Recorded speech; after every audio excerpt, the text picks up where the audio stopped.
Good morning mga kasawsaw, another day, another life. For today's video, magluluto po tayo ng Pinoy style carbonara. Isang masarap na merienda ang ating lulutuin ngayong tanghalian. Tara, samahan niyo po ako at magluto po tayo ng isang masarap na Pinoy style carbonara. Ito po ang ating mga ingredients. Ayan po, nagpakulo na po ako ng spaghetti noodles. Yan po ang ating gagamitin sa ating carbonara, hindi po yung malalapad na pang-carbonara talaga na noodles. Ayan po, syempre sasamahan po natin yan ng ating mga sumusunod na sangkap. Meron po tayong cream of mushroom, meron po tayong Eden cheese, at syempre ang ating nestle cream. Sasamahan din po natin yan ng jolly mushroom at ang ating Alaska evaporated milk. At syempre hindi mawawala din ang ating cheese. Ayan, with ham. Sa isang kawali po, magme-melt lang po tayo ng butter at ilalagay po natin dyan ang ating sibuyas at ang ating garlic. Ayan, i-saute lang po natin dyan ng madalian ang ating garlic and onion. Ayan. Naimbitahan po tayo sa isang get together ng family. Ayan, medyo late na nga po ang kanilang invitation kasi nasabihan po kami ng 11 o'clock at ang oras po ng party ay 12 o'clock. So, ayan, ura-urado po si Kasawsaw ay nag-prepare po para meron naman po tayong babaunin at dadalhin doon po sa get-together na ating pupuntahan. Ayan, naisipan lang ni Kasawsaw na magluto ng madalian na Pinoy style carbonara. Ayan, madali lang po yan, mga 30 minutes ay pwedeng-pwede po iyang lutuin. Ayan, igigisa lang po natin dyan ang ating sibuyas at bawang at iluluto lang po natin dyan. After that, ang ating ham. Ayan, at sunod po nyan ay ilalagay po natin. Ayan, inilagay na po natin ang ating mushroom at halu-haluin lang po yan hanggang sa maluto po ang ating ham at ang ating mushroom. Ayan. Talaga naman po, minsan ay nai-invite po tayo ng talagang very late na po. Kaya mabuti na lang po at meron tayong mga sangkap sa ating kusina at yan po ang ating naisipang iluto. Ayan, kumpleto naman po tayo sa ating kusina. Kaya, ayan, kahit medyo emergency na talagang pinaghahandaan po natin yan. Ayan. So, madali lang pong lutuin yan. After 30 minutes, ay ready to go na po tayo dyan. At pwedeng-pwede na po kasi nakakahiya naman po na pumunta po tayo sa isang okasyon or na-invite po tayo na wala po tayong dala. Yan po ang kaugalian ng isang Pilipino na pag uma-attend po ng isang okasyon or na-invite po kayo sa isang family get-together ay lagi po talagang meron pong dala-dala o bit-bit sa nagpa-okasyon. Ayan, kumbaga talagang hindi po mawawala yan. Ayan, inilagay na po natin dyan ang ating evaporated milk. So, nagluto po tayo ng 1 kilong na carbonara. 1 kilong spaghetti noodles po ang ating gagawin dyan. So, ayan na po ang ating 1 can ng evaporated milk. Ayan. So, hindi po sponsored yung mga ipinakita ko po sa inyong mga ingredients. Iyan lang po ang ating ginagamit kasi iyon po ang ating nakasanayan. At talaga naman pong swak na swak at masarap na mga ingredients po dyan sa paggawa natin ng ating Pinoy style carbonara. Yan. isang malaking can ng Alaska evaporated milk ang ating ginamit dyan. Kasi po ay 1 kilo nga ng spaghetti or ng ating carbonara ang ating gagawin. Ayan.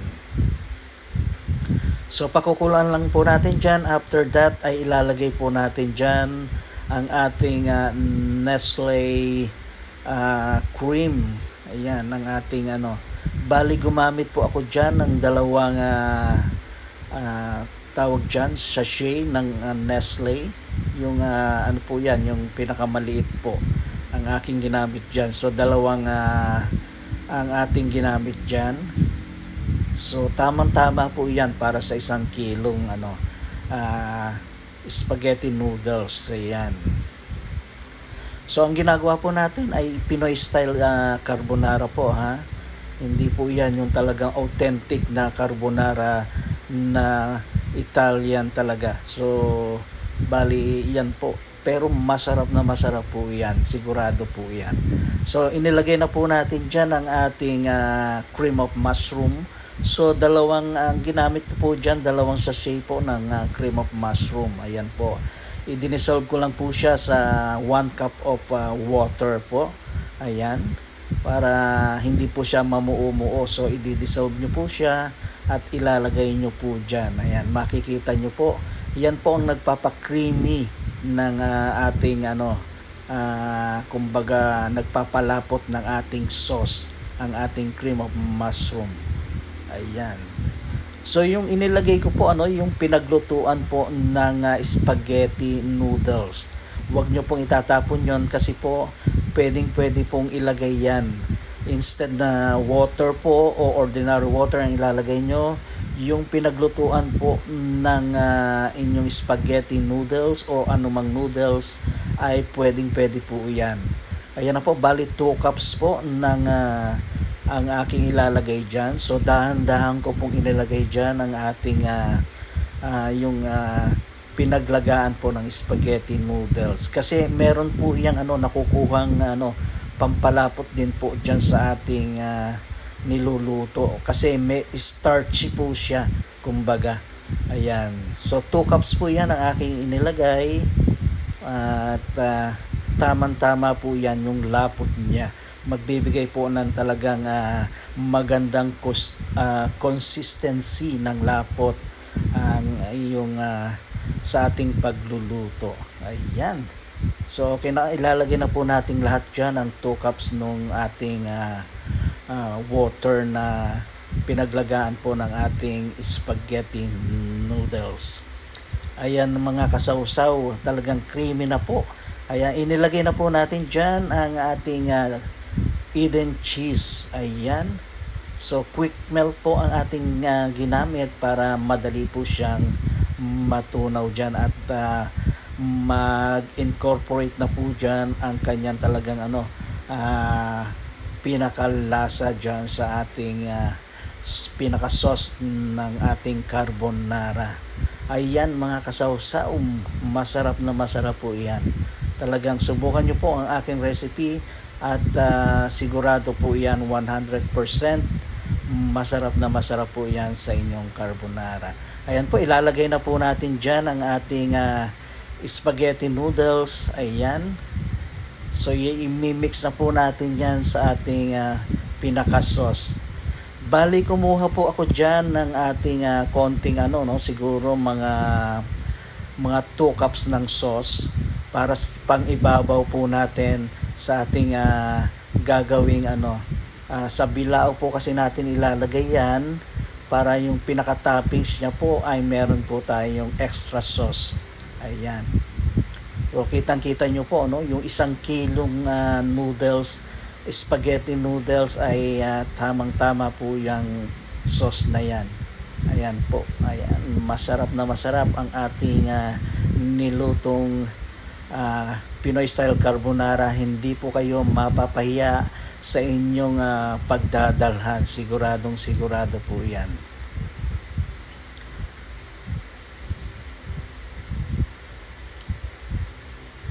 Ayan mga kasawsaw, ready na po ang ating Pinoy style carbonara. Ayan, ililipat lang po natin yan.